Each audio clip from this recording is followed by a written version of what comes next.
Salam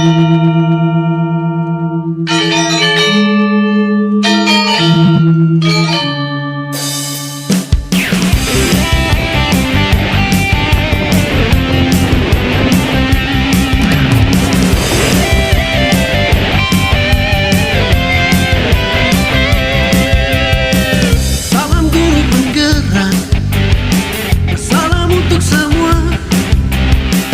Majukan pendidikan kita, maju bersama. Mari berbagi cerita untuk masa depan bangsa. Program guru penggerak, ayo kita sukseskan. Selalu bersama, bergandengan tangan, sehati sejiwa. Suara tuh dari Garut ke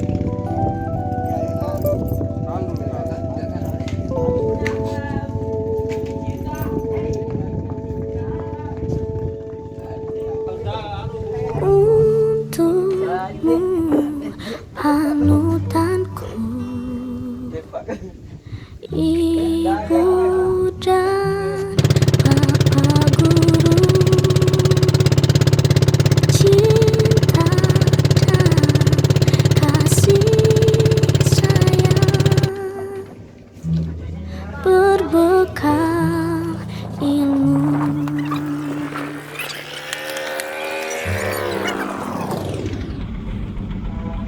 Untukmu pahlawanku, ibu dan bapak guru.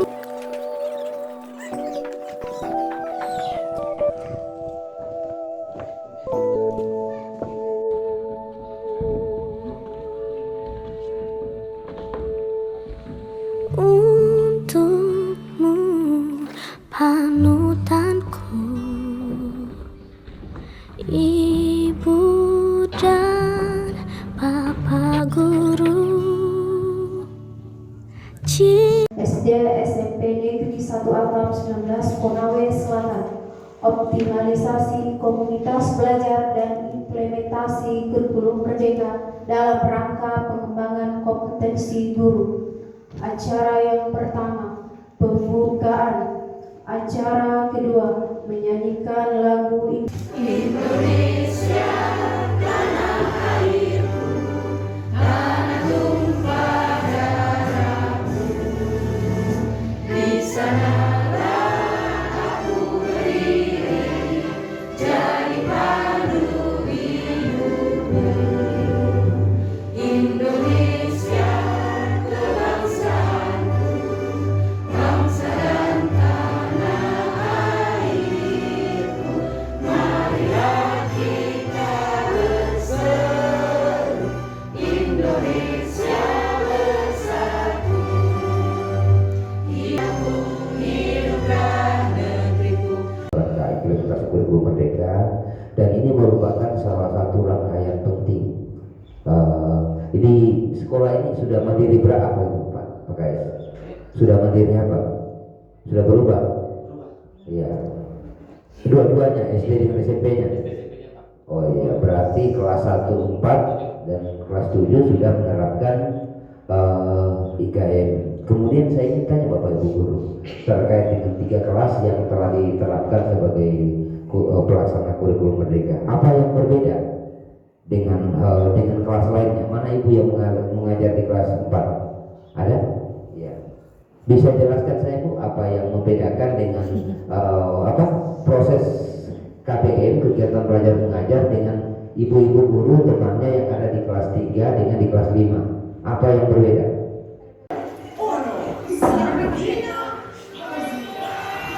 Ya, masih betul. Iya. Sam sam alam sam sam guli guli guli guli guli sam sam alam sam sam sam guli guli guli guli guli sam sam alam guli guli guli guli guli sam sam alam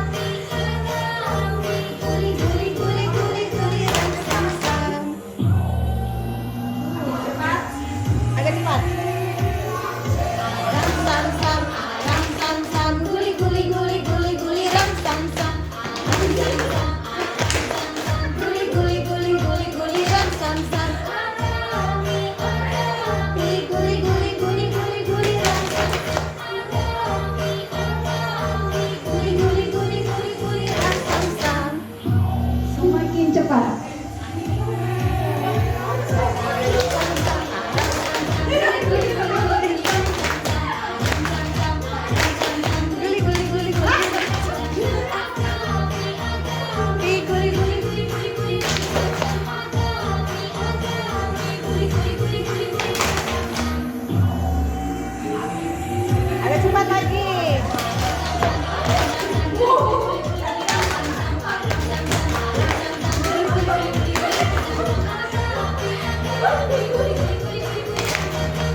Bu, gimana disimpan?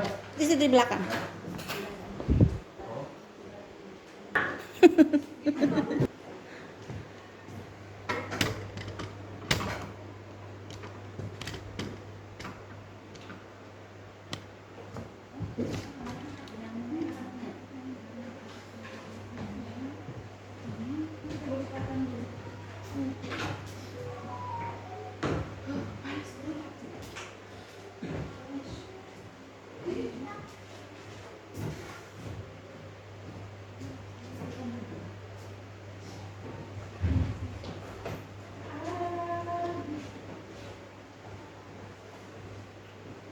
Terbalik itu. Siapa ini? Pelakunya. Gimana terbalik? Harusnya di atas. Di atas, Pak Bos. Gimana terbalik? Ini. Oh, saya kira. Oh, gitu kan. Iya. Ganti balik. Jangan nih. Oh, nanti dapat nilainya nilai. Udah. Nilai. Panas sekali. Ini kalau mau bawa tulis di namanya. Rapu pelima. Ini rapu pelima.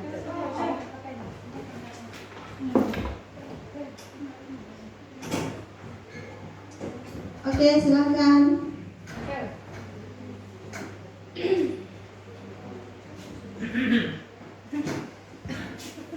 Foto ini yang menempel. Tempelin semua.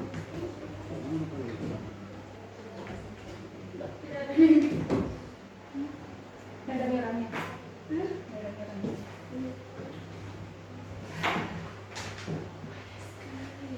Lihat di mana itu baju itu itu kamar kayak kapal pecah itu kan saya. Ini sama juga disebut dengan asesmen awal. Sebelum kita mengajar, baiknya kita lakukan dulu asesmen agar kita bisa mengetahui, oh ini pengetahuan anak ini sudah sampai di sini. Jadi kalau belum, berarti kita mulai dari dasar dulu.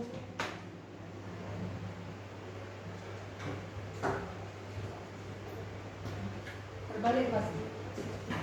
Di bawah anunya. Sudah begitu saja. Dia di bawah tulisannya yang penting lurus. Hei, di bawah dia. Ya. Di bawahnya. Tulisannya kasih lurus, Supi. Terserah meja lapannya di mana. Oke, saya kira cukup sekian itu. Nah, ya habis. Oke. Ya, terima kasih Bapak Ibu yang sudah menuliskan tentang apa sih yang dimaksud dengan proyek. Jadi kita lihat saja ya. Jadi apa itu P5?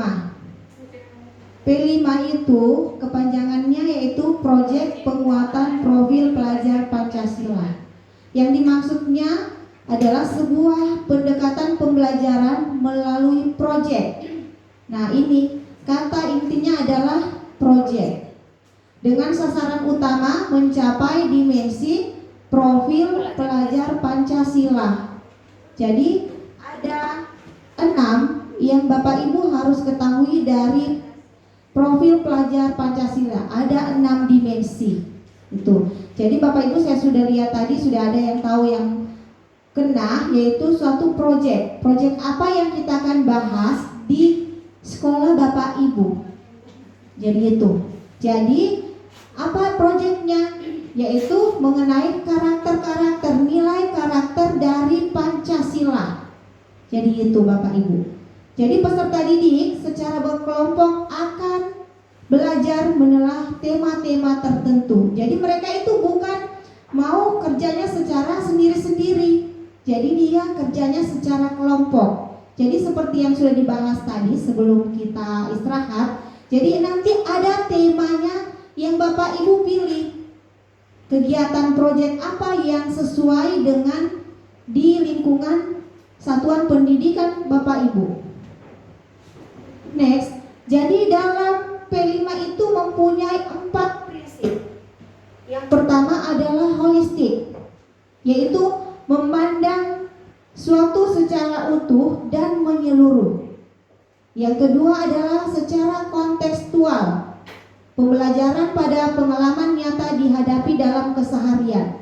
Jadi itu, jadi pembelajarannya dia itu secara nyata. Yang ketiga adalah berpusat pada murid. Nah ini, di kurikulum Merdeka, pembelajaran yang dilakukan harus berpusat pada murid.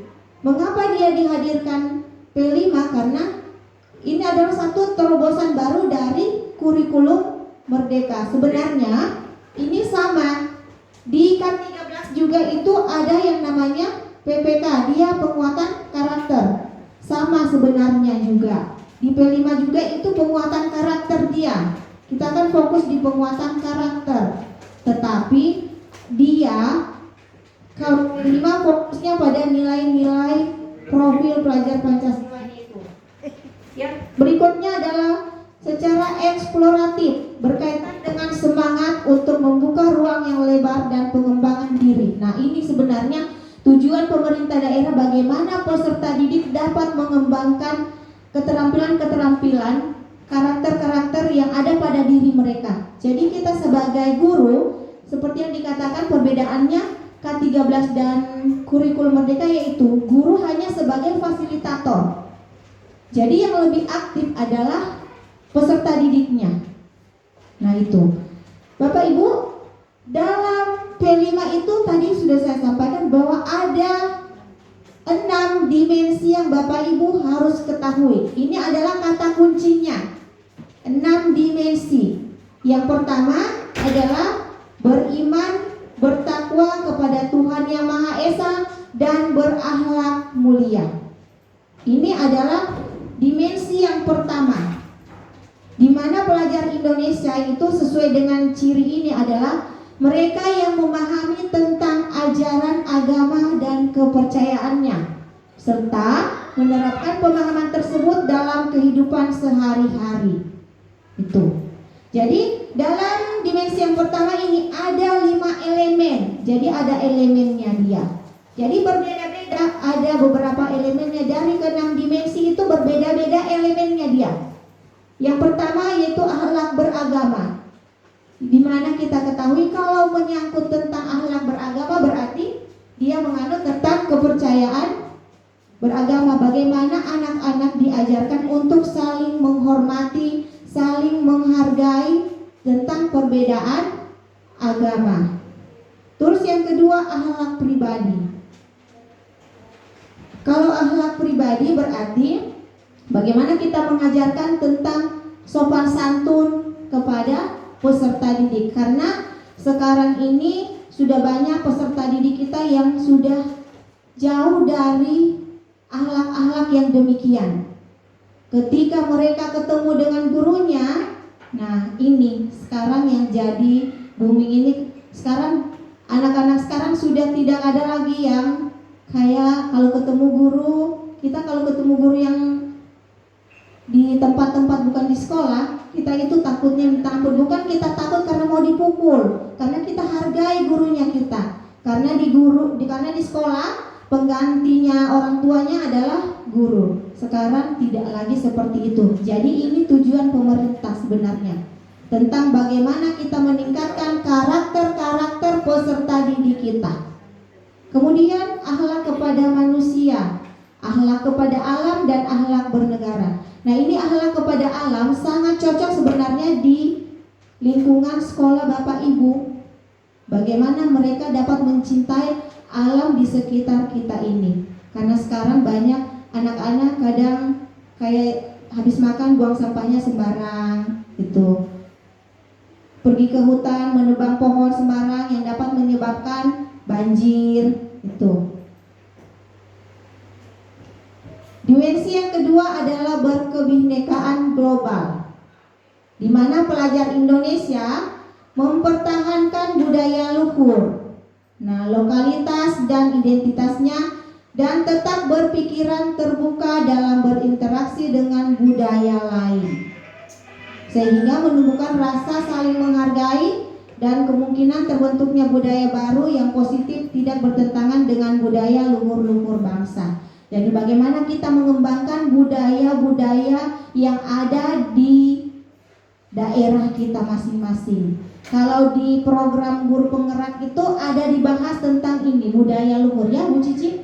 Bagaimana kita meningkatkan tentang budaya-budaya yang ada di negara kita ini, di daerah kita. Itu. Dimensi yang berikutnya adalah bergotong royong. Pelajar Indonesia memiliki kemampuan bergotong royong, yaitu kemampuan untuk melakukan kegiatan secara bersama-sama dengan sukarela agar kegiatan dikerjakan dapat berjalan lancar, mudah, dan ringan. Elemennya adalah bergotong royong, kolaborasi, kepedulian, dan berbagi.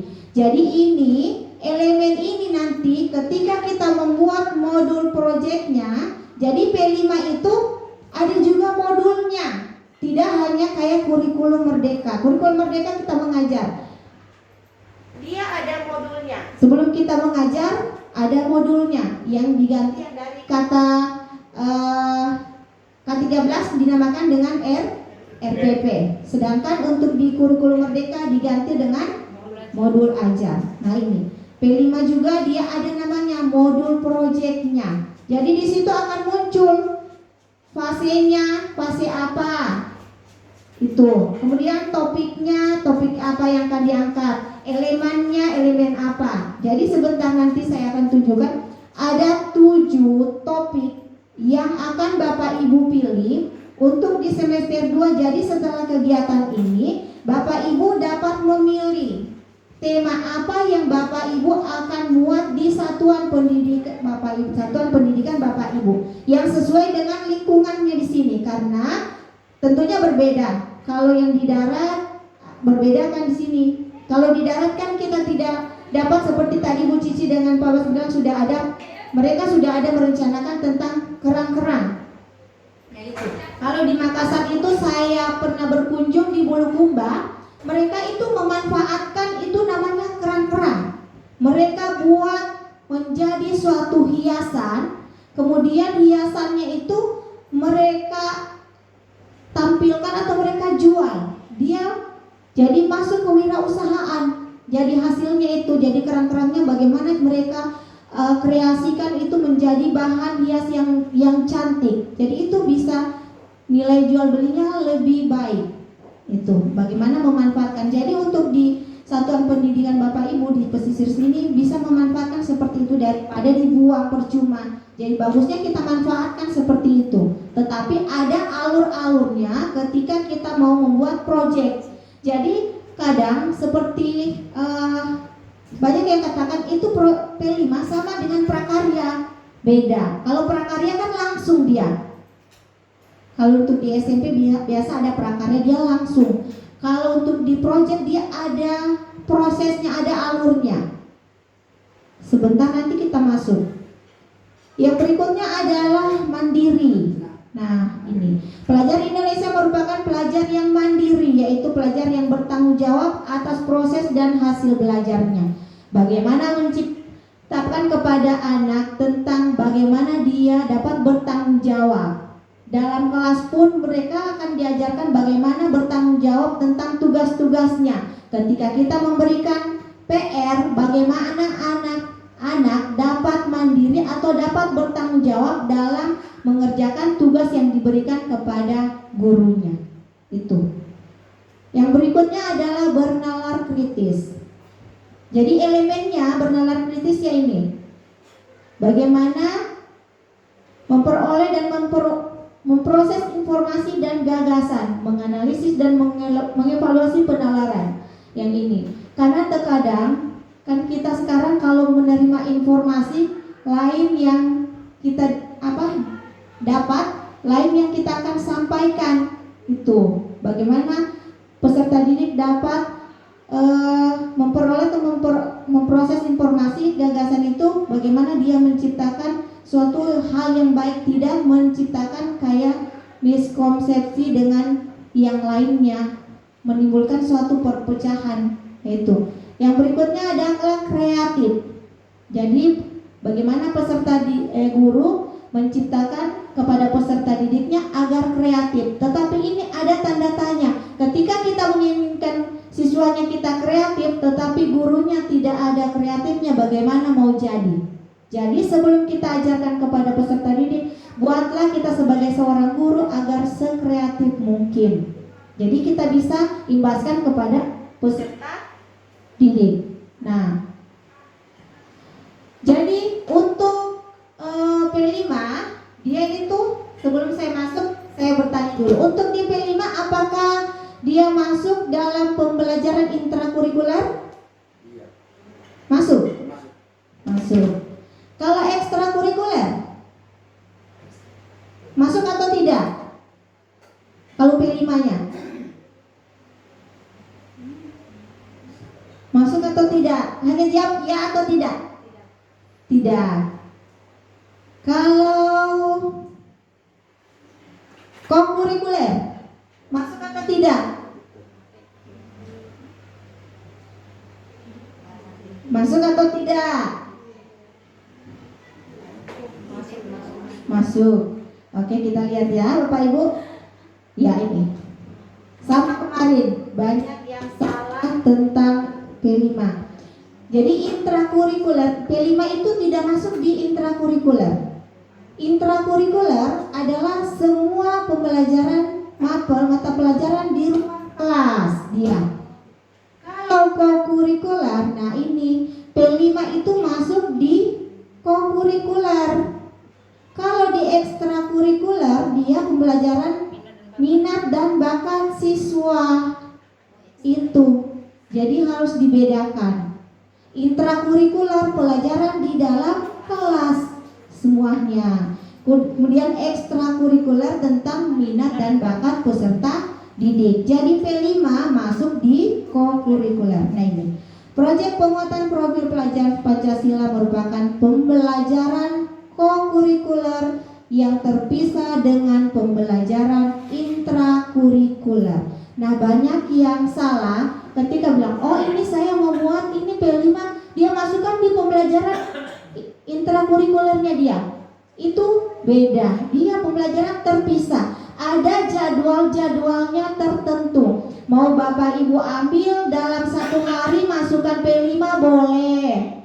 Mau dalam satu minggu, satu hari full juga boleh. Harus diingat alokasi waktunya untuk P5 itu satu minggu adalah 7 jam. Nah, saya mau tanya, di kelas 1 dan 4 apa sudah dicantumkan jadwalnya P5? Sudah. Kalau sudah, kalau belum? Belum. Tapi belum dilaksanakan. Nah, itu. Saya lihat P5 sudah sampai itu, saya lihat P5-nya itu belum sampai 7 jam dia. Seharusnya ya. Alokasi waktu untuk P5 itu harus 7 jam Bapak Ibu. Dia. Sebentar saya kasih lihat. Jadi alokasi waktunya juga terpisah 20 sampai 30% alokasi waktu dalam setiap mata pelajaran P5. Nah ini. Jadi ini adalah tahap kegiatan P5. Yang pertama, membentuk tim fasilitator. Siapa saja yang bisa menjadi tim fasilitator? Nah ini, yang menjadi tim fasilitator yang sudah mengetahui tentang apa itu P5. Jadi fasilitator satu orang, bisa kepala sekolah, bisa kurikulum, bisa gurunya. Nah dari fasilitatornya satu, kemudian dibagi menjadi koordinatornya masing-masing kelas. Jadi P5-nya tinggal diangkat. Untuk satuan PAMES SDN Satap 19 mau mengangkat tema yang satu. Jadi semua kelas itu tinggal dibagi. Kemudian menentukan dimensi profil pelajar Pancasilanya, elemen dan subelemen. Dia sudah ada terbagi-bagi, dia tidak sama. Elemennya itu berbeda-beda dari ke-6 dimensi tersebut. Nah, elemen ini yang akan menjadi penilaiannya. Jadi sudah ada untuk di fase A, kelas 1 itu fase A, kelas 1 dan kelas 2. untuk di kurikulum Merdeka. Itu perubahannya. Fase B kelas 3 dan 4. Fase C 5-6. Nah, itu perbedaannya K13 dan kurikulum Merdeka dia. Ketika di pembelajaran kelas 1 dia tidak tuntas, tidak perlu Bapak Ibu ragu bahwa dia tidak tuntas. Masih bisa dilanjutkan di fase B. Fase A di kelas 2 itu. Dia harus tuntas. Kalau di K13 dia harus tuntas full. 1 hari berarti 1 pembelajaran, yaitu pembelajaran 1 harus 1 hari full. Tuh, kalau untuk di kurikulum Merdeka tidak seperti itu. Kemudian menentukan tema proyeknya. Nah, ini. Jadi setelah membuat tim fasilitator, berkomunikasi, kolaborasi seperti rapat, kemudian menentukan dimensi profilnya, menentukan elemennya, dan menentukan tema apa yang Bapak Ibu akan angkat. Merancang alokasi waktunya, kapan, menentukan tujuannya, menyusun modul proyeknya, merancang strategi asesmen dan pelaporan proyek, kemudian pelaksanaan proyeknya, menutup dan perayaan proyek. Ini juga ada, melakukan asesmen, refleksi, dan rapor proyek di akhir tahun. Ini adalah tahap-tahapan kegiatan P5. Nah, ini perbedaannya dengan prakarya. Prakarya ketika kita mengajar langsung saja dia. Siapa yang terlibat dalam P5? Nah, ini kolaborasi antar mata pelajaran. P5 dilaksanakan secara kolaboratif. Kolaboratif berarti kerja sama antar mata pelajaran, antar kelas. Tetapi tujuan utamanya adalah untuk penguatan profil pelajar Pancasila. Jadi untuk di P5 yang akan yang akan dicapai maksudnya dia bukan pencapaiannya. Kalau untuk di modul ajar dia capaian pembelajarannya. Sementara kalau di P5 adalah tujuannya yang harus kita dikatakan. Yang pertama adalah guru yang terlibat bukan lagi berfungsi sebagai guru mapel, tetapi menjadi fasilitator dan pendamping proyek. Nah, ini fasilitator yang akan menjadi pendamping proyeknya. Dia akan menjadi tim fasilitator proyek, akan didampingi oleh seorang koordinator. Kalau di SD, koordinator berarti masing-masing guru kelas. Nah, ini kapan pelaksanaan P5? Nah, ada 3. Yang pertama bisa setiap hari, mengalokasikan waktunya 1-2 jam pelajaran di akhir, khusus untuk mengerjakan proyeknya. Jadi itu jadwalnya nanti diganti. Jadi umpamanya kalau mau Bapak Ibu mau gunakan setiap hari bisa. Jadi hari Senin bisa 2 jam di akhir, Selasa 1 jam, sampai 7 jam. Senin sampai Sabtu, alokasi waktunya Senin sampai Sabtu selama 7 jam. Saya lihat tadi belum itu.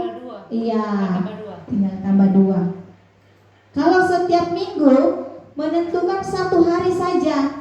Seumpama Bapak Ibu ingin memilih hari Kamis atau hari Jumat, berarti dia mulai dari jam pertama sampai jam terakhir dia P5. Tidak ada pembelajaran intrakurikuler. Itu perbedaan jadwalnya untuk di P5.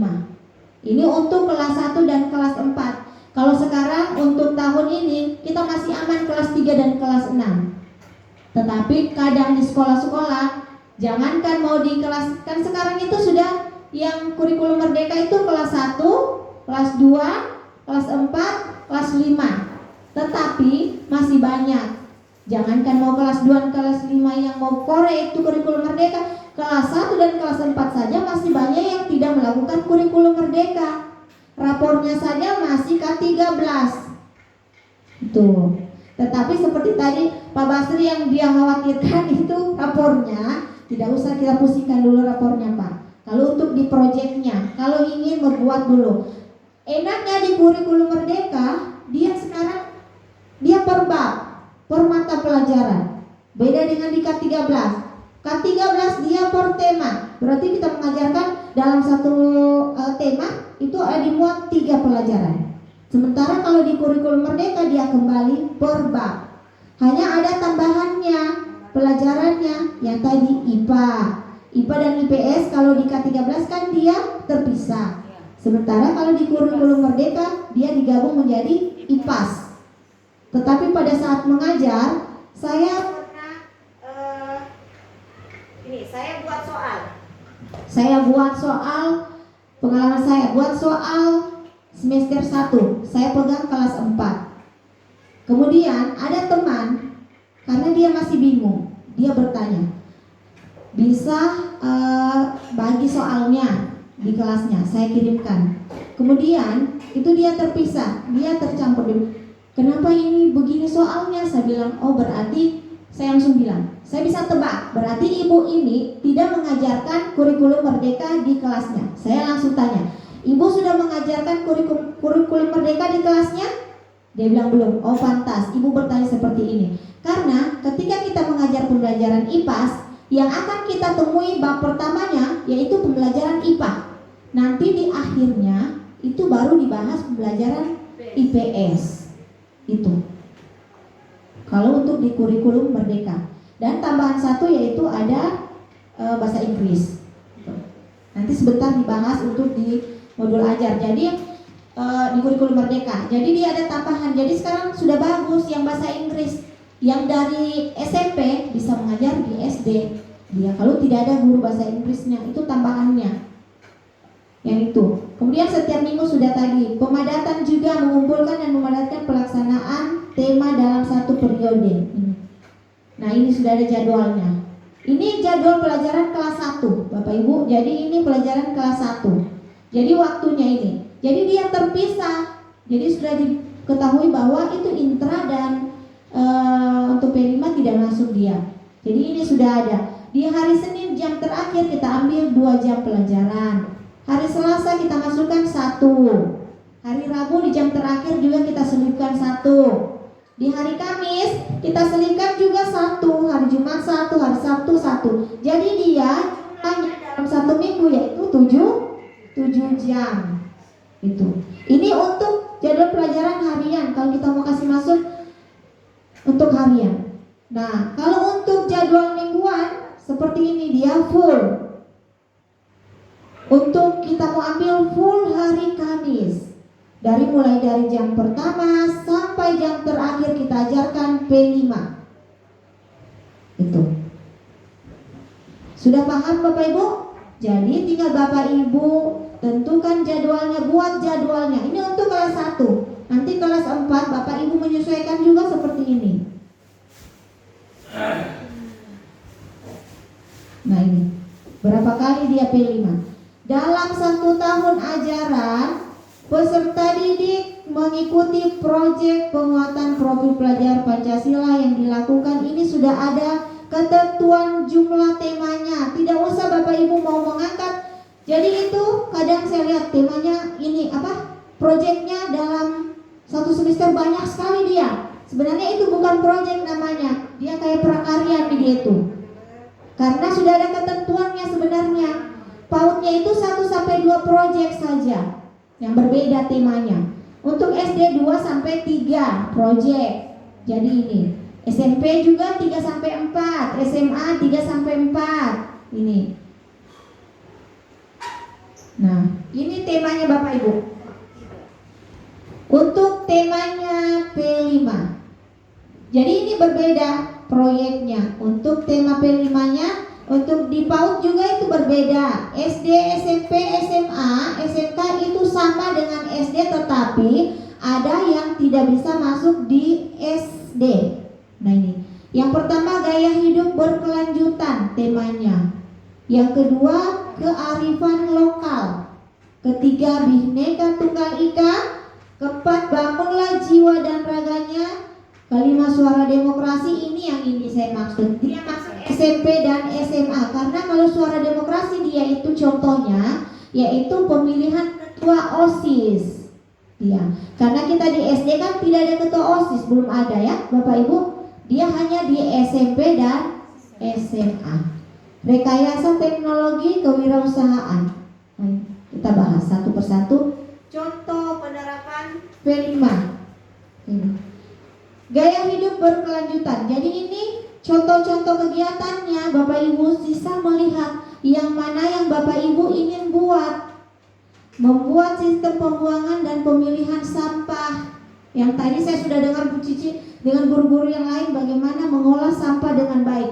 Di kegiatan KKG yang kemarin sudah ada yang berbuat seperti untuk pengolahan sampah di SDN Lalembu. Jadi mereka bagaimana mengolah sampah limbah plastik menjadi sebuah produk. Tetapi kegiatannya belum selesai, belum panennya belum ada, belum selesai. Mereka menggunting-gunting kertasnya yang bisa memilih. Jadi itu ada alurnya. Tidak semua bahwa sampah-sampah itu harus dibuat ke situ, tidak seperti itu. Jadi mereka dapat memilah sampah yang itu. Mereka gunting, mereka buatkan di dalam aqua.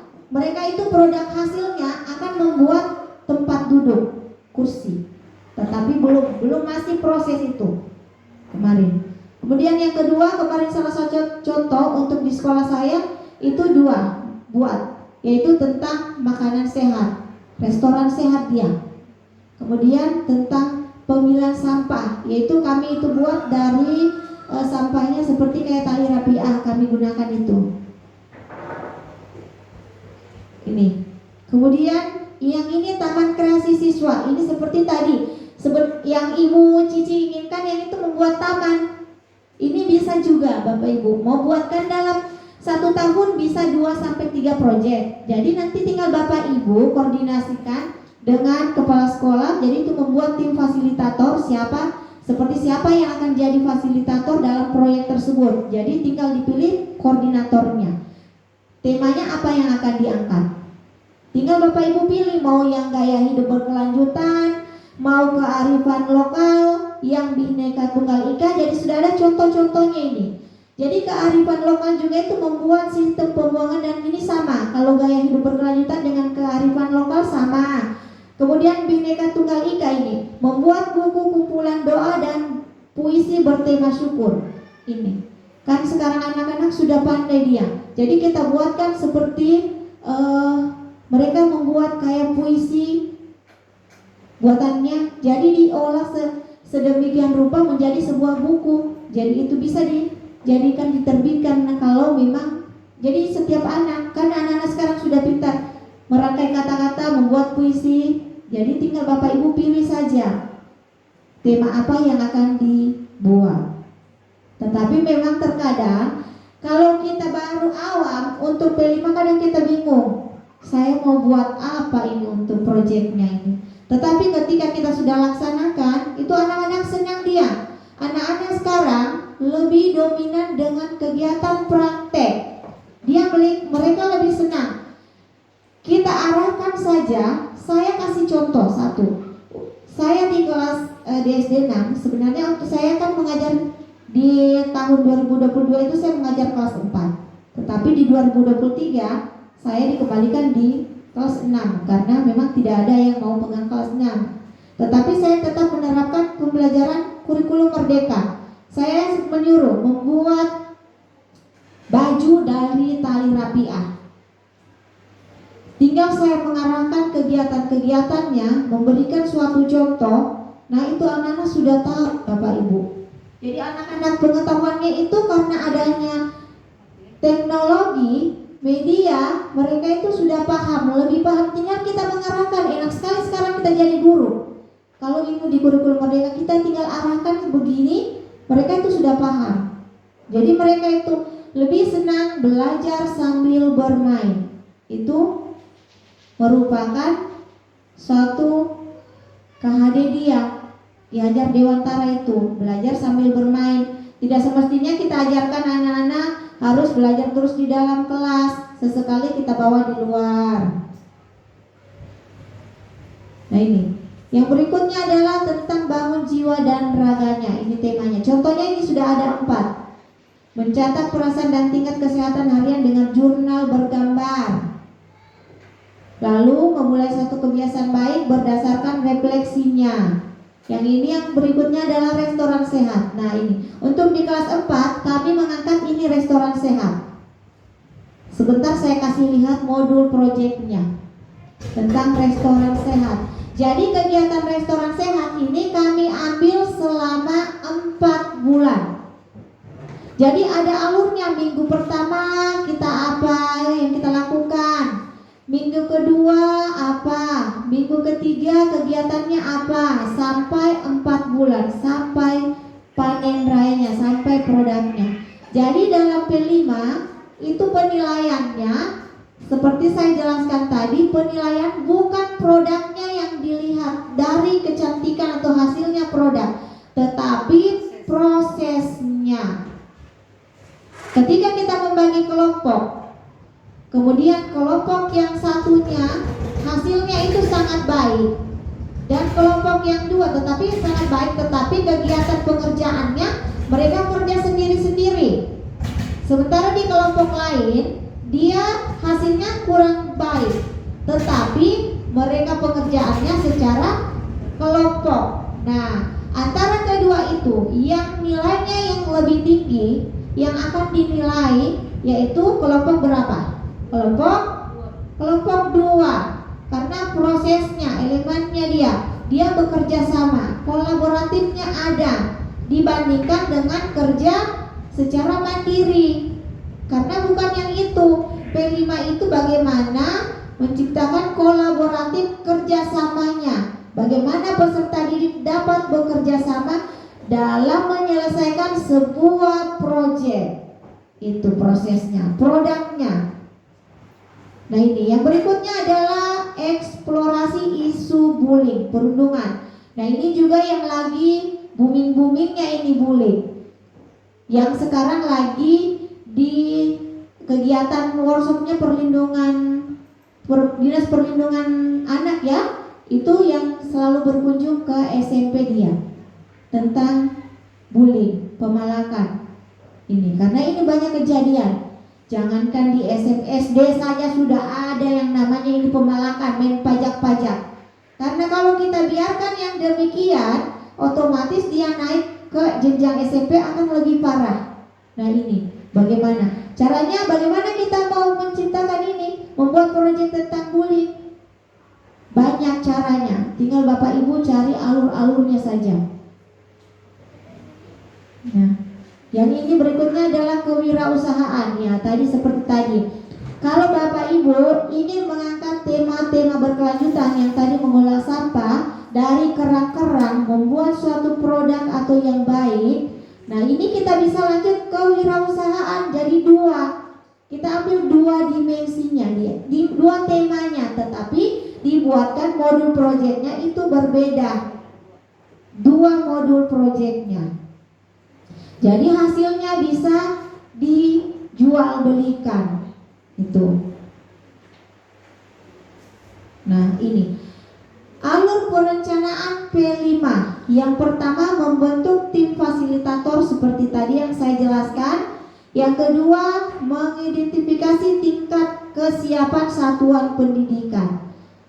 Yang berikutnya merancang dimensi, tema dan alokasi waktunya, menyusun modul proyek, merancang strategi pelaporan hasil proyek. Nah ini ada juga rancangannya modul proyek. Nah ini refleksi tingkat kesiapannya, tahap awalnya, tahap berkembang, kemudian tahap lanjutan dia masuk apa.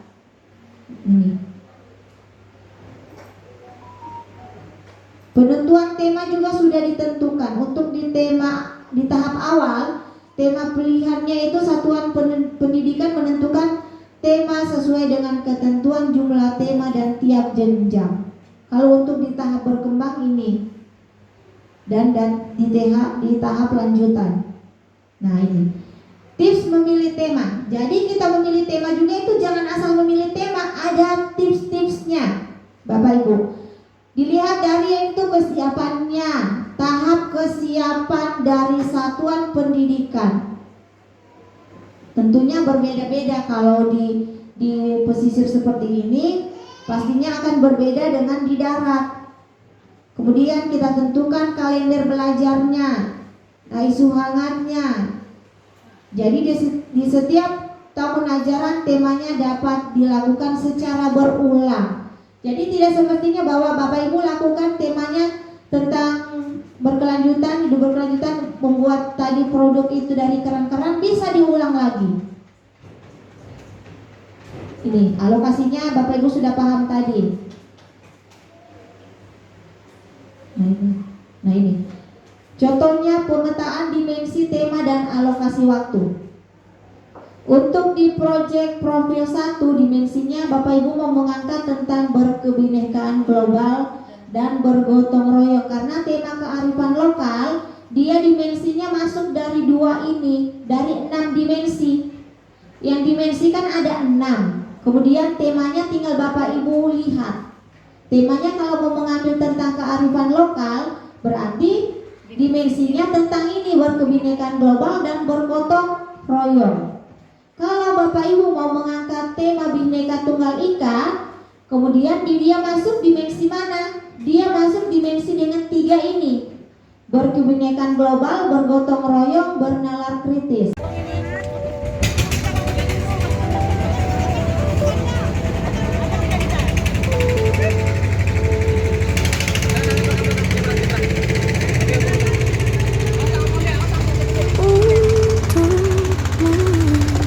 Panutanku